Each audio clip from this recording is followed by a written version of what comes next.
Hello everyone, আমি প্রিয়াঙ্কা দে taro teacher. আজকে যে টপিকটা নিয়ে কথা বলবো সেটা হচ্ছে ঠাকুর এবং বড় মার একটা কাহিনী, জীবন্ত কাহিনী। সেটা নিয়ে ছোট্ট ছোট্ট একটা গল্প বলছি। যখন ঠাকুর এবং বড় মা দেওঘরে তার দেহ ধারণ অবস্থায় জীবিত অবস্থায় ছিলেন তখনকার ঘটনা। তো তখন সবাই তো ঠাকুর এবং বড় মার কাছে দুজনের কাছেই যেতেন। কোনো প্রবলেমে পড়লে পরে ঠাকুরের কাছেও যেতেন, বড় মার কাছেও যেতেন। তো একজন মহিলা, তার এক মানে ছোট ছেলে ছিল, তার এক অসুখ হয়েছিল। তো সে তখনকার দিনে তো অত এলোপ্যাথি ট্রিটমেন্ট ছিল না, হোমিওপ্যাথি ট্রিটমেন্ট করেছে, ডাক্তার বৈদ্য অনেক দেখিয়েছে, কবিরাজি করেছে, তার কোনোভাবে ঠিক হচ্ছে না।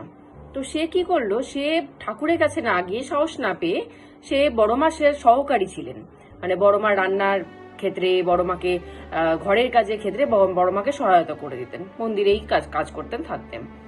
তো বড় মাকে একদিন বললেন যে বড় মা, আমার ছেলের এরকম অসুখ হয়েছে, অনেক কবিরাজি ডাক্তার করিয়েছি, কোনো কিছুতে তো কমছে না, কি করা যায়? তখন বড় মা এক গাছের, একটা বিরল গাছের নাম বললে, সেটা খুব রেয়ার গাছ, সেই গাছে পাতা এবং যে গোড়া থাকে সেটা বেটে খাওয়াতে বললেন। সেটা কোথায় পাওয়া যাবে বড় মা সেটাও বলে দিলেন, সেটা সচরাচর সব জায়গায় দেখা যায় না, তো সেটা কোথায় পাওয়া যাবে সেটাও বলে দিলেন। তো সেটা সেদিনকার থেকেই বড় মা স্টার্ট করতে বললেন, খাওয়ানো তাকে, বাচ্চাকে শুরু করতে বললেন। তো সে শুনলেন কথাটা, শোনার পরে না একটা মনে খুঁতখুঁতি আছে, মানে মানুষ অতটা না বোঝে না যে বড় মা ঠাকুর আলাদা না, একই, male energy and female energy, সেটা না মানে আমাদের মানুষের না বুঝতে অসুবিধা হয়। তো তিনি ভাবছেন কি, বড় মার কাছে জিজ্ঞাসা করলাম, বড় মা এরকম বললেন গাছটা খুঁজতে হবে, খুঁজে নিয়ে এসে তাকে সেটা করে খাওয়াতে হবে, তার থেকে ভালো হতো ঠাকুরের কাছে একবার শুনতাম।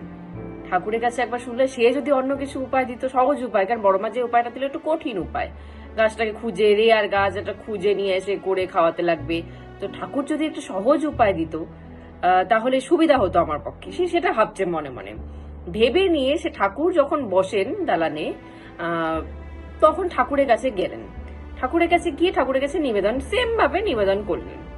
শোনার পরে ঠাকুর সাথে সাথে বলে দিলেন, কেন বড় মা যে উপায়টা বললে সেটা কেন করলি না, সেটা কর, সেটা দিতে হয়ে যাবে।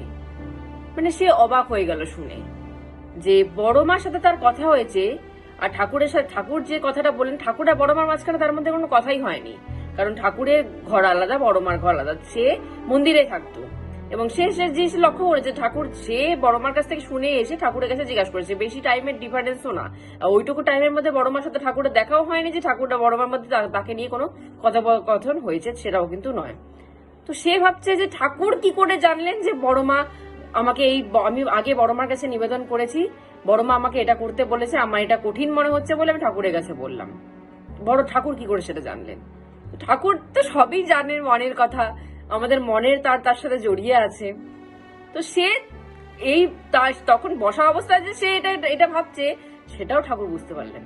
ঠাকুর তাকে বুঝে নিয়ে বললেন, ওরে তোরা কি ভাবিস, ঠাকুর আর বড় মা কি আলাদা? ঠাকুর আর বড় মা কেউ আলাদা না। আমার কাছে যদি তুই আগে আসতিস, আমিও সেম উপায়টাই তোকে বলতাম। বড় মার কাছে যদি তুই পরে যেতি, বড় মাও সেম উপায় তোকে বলতো।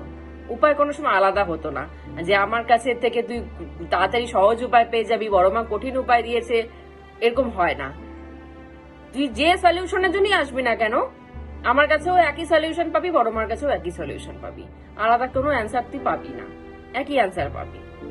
আর তখন ঠাকুর তাকে বললেন যে তোরা কি মনে করিস যে ঠাকুর আর বড় মা কি আলাদা? আমি পুরুষ রূপ ধারণ করে এসেছি বলে তোরা আমাকে ঠাকুর রূপে পেয়েছিস, তোদের এই ঠাকুর যদি নারী রূপে আসতো তাহলে সেই বড় মাই হতো। মানে তিনি পুরো ক্লিয়ার জিনিসটা বুঝিয়ে দিলেন যে ঠাকুর আর বড় মা কিন্তু কেউ আলাদা নয়। আমরা তাদেরকে সংসার করতে দেখেছি, বইয়ে পড়েছি, তখনকার সময় যারা যারা ছিলেন তাদেরকে সচক্ষে সংসার করতে দেখেছে, সন্তান পালন করতে রেখেছে, তো তাদের কাছে একটু ডিফারেন্স লাগতেই পারে, যে বড় মা মহিলা, ঠাকুর পুরুষ, আলাদা দুজনেটা লাগতেই পারে। কিন্তু যদি জিনিসটাকে ভালো মতো ডিপলি বোঝা যায়, তাহলে মনে হয় যে male energy and female energy, energy, ঠাকুর বলতে আমরা কি বুঝি, একটা এনার্জি, সোল, পরমাত্মা। তো সে কোনো দেহে আবদ্ধ নয়, যে পুরুষ দেহে আবদ্ধ, নারী দেহে আবদ্ধ, সে কোনো দেহে আবদ্ধ নয়, সে লিঙ্গের ওপরে, সে না পুংলিঙ্গ না স্ত্রীলিঙ্গ, সে লিঙ্গেরও ওপরে।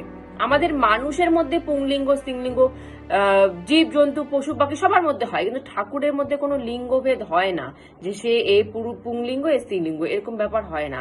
সে একটা এনার্জি।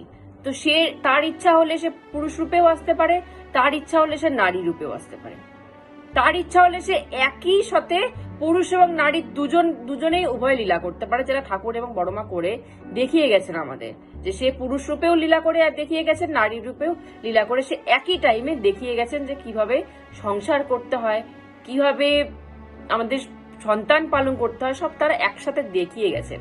একসাথে দেখিয়ে গেছেন বলে আমাদের সেটা বুঝতে অসুবিধা হয় যে বড়মা ঠাকুর একই, কারণ তারা একই সাথে এসেছেন, একই সাথে সংসার করেছেন, সেজন্য আমাদের দুজনের আচোখে আলাদা পড়ে। কিন্তু জিনিসটা বুঝতে গেলে পরে মনে হয় যে না, আমরা যদি বাবা বলে ডাকি তাহলে ঠাকুরের সাথে কানেক্টেড হই, আমরা যদি সেম জিনিসই মা বলে ডাকি, বড় মা বলে ডাকি, তাহলে আমরা বড় মার সাথে কানেক্ট হই। তো দুজন কেউ আলাদা নয়, একই সত্তার male energy and female energy. তো ঠাকুর আর বড় মা কিন্তু কেউ আলাদা নয়। তো আজকের মতো এখানেই স্টপ করছি। জয় গুরু।